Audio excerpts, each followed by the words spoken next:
Today we're showing you a 2013 John Deere 5065E tractor. It's a four-wheel drive open operator station tractor. Has just under 1,500 hours on it. It's a very clean unit. Engine is pre-emission. It has none of the Tier 4 regulations on it, so none of the DPF or DEF systems on this tractor. Completely pre-emission engine. Again, the tractor's clean. Paint is in nice shape on it. Again, just under 1,500 hours on it. The tires are good, front and back. It does have a loader valve and joystick, so if you do want to add a loader to it, you certainly can do so. Foldable rollover bar. It's got dual remotes in the back here, which are kind of harder to find on these smaller 5E tractors.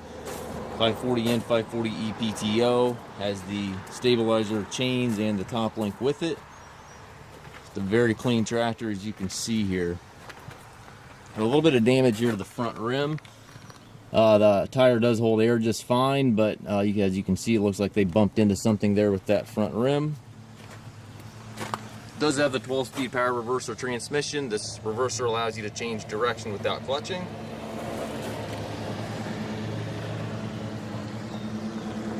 We do take trades. We also offer financing for qualified customers. We also can arrange delivery here within the U.S. If you have any questions regarding this tractor or any of our other used machines, please contact us at masttractor.com.